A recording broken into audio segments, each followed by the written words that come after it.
Alors, ce que vous voyez là, c'est l'un de nos meilleurs espoirs de paix dans la région au Proche-Orient. En Israël, il commence à y avoir des manifestations demandant la démission de Netanyahou suite à sa gestion du pays qui ont conduit, selon eux, à l'aggravement du conflit avec la Palestine. Des manifestations comprenant des familles d'otages notamment, et c'est ce genre-là de manifestations qui, si elles se généralisent, peuvent inverser la tendance et freiner l'escalade de la guerre. Amis réfractaires, bonjour à tous, on est dimanche et exceptionnellement, on va faire une vidéo dans Actu Réfractaire pour vous tenir un petit peu au courant de l'évolution de la guerre en Palestine.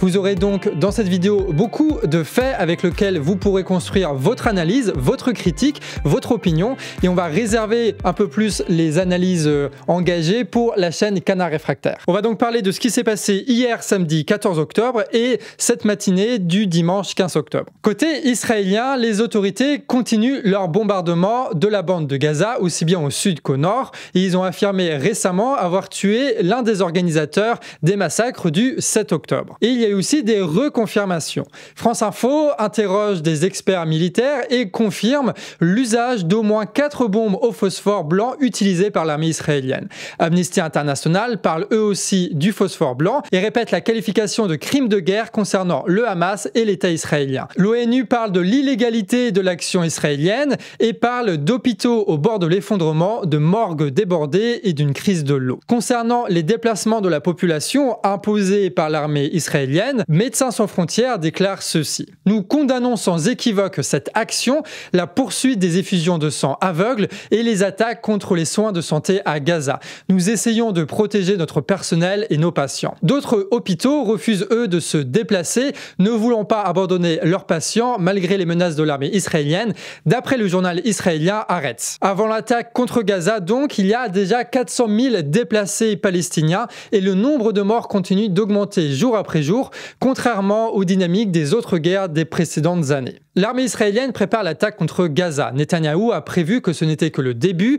Des chars se positionnent autour de la bande de Gaza avec 10 000 soldats et il y a une intensification des bombardements au nord de la bande de Gaza. Officiellement, pour des raisons de météo, l'attaque israélienne qui devait avoir lieu hier a été reportée et ils ont mis en place aussi des horaires de déplacement pour les Palestiniens. Les Gazaouis pourront donc fuir entre 10h et 13h sans bombardement, annonce l'armée israélienne. Il y avait eu en effet pas mal de polémiques, comme on peut dire, avec des bombardements sur des civils en fuite que relataient de nombreux témoignages et des vidéos. Et quant à la frontière au sud de l'Égypte, elle est encore fermée aujourd'hui. Le gouvernement égyptien refuse d'accueillir les Palestiniens.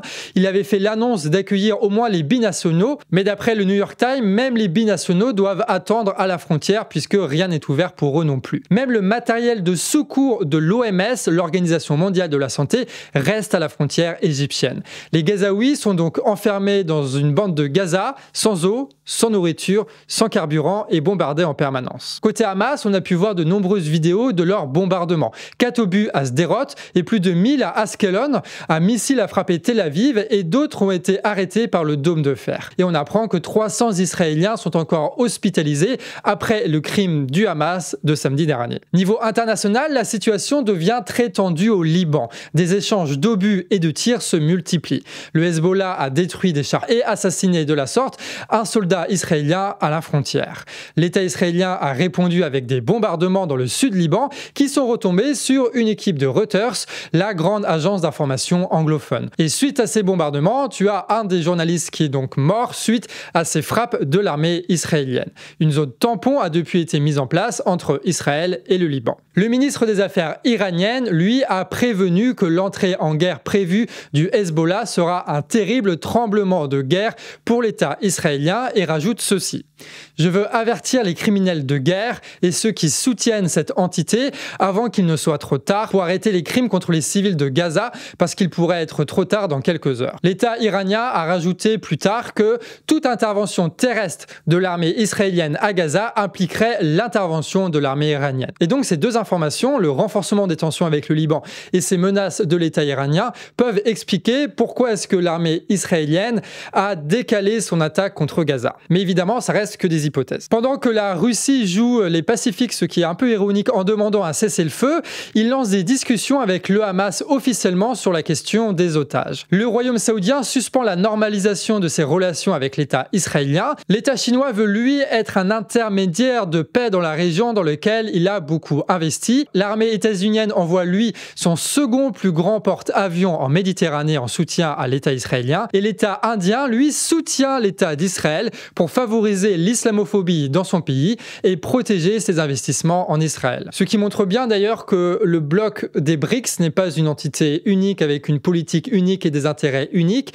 Et sur toutes les questions, quasiment, ils sont divisés, et notamment donc sur la question palestinienne. Les tensions augmentent, les alliances se forment pendant que la situation à Gaza devient de plus en plus désespérée.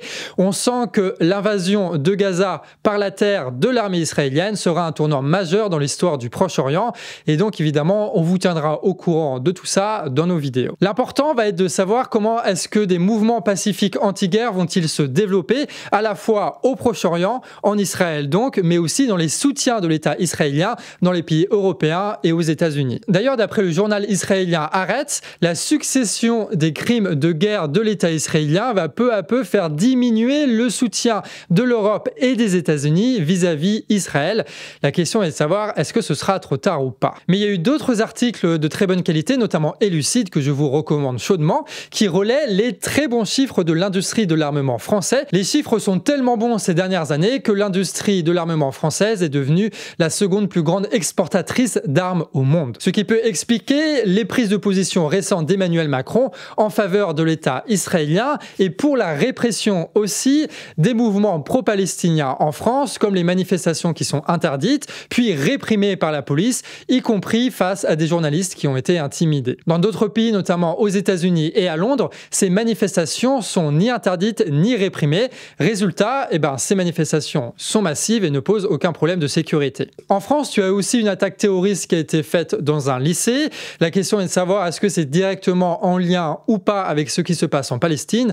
Si on a des informations à ce sujet, on vous en parlera dans la quotidienne. Et dernier petit point pour terminer cette vidéo, Nina, que vous voyez d'habitude à la caméra, elle voulait regarder les dernières vidéos du Canard Réfractaire sur la Palestine et qu'est-ce qu'elle voit? Une publicité de l'armée israélienne faisant la propagande de la guerre. Et en faisant une petite enquête, elle s'est rendue compte aussi que des publicités de la sorte étaient diffusées dans le YouTube, mais pour les enfants. C'est là-dessus qu'on termine cette actualité réfractaire. J'espère que ça t'a été utile et si c'est le cas, pense à mettre un j'aime, à commenter et à partager. Ça nous soutient énormément dans ce travail-là. Et voilà, j'espère que ce format avec énormément d'informations, ça te plaît et on va continuer donc à le faire à partir de la semaine prochaine où on va parler donc du conflit en Palestine, mais aussi de tout ce qui se passe ailleurs dans le monde et en France. On se retrouve donc lundi à partir de 18 h pour votre prochaine Actu Réfractaire. Sur ce, des bisous.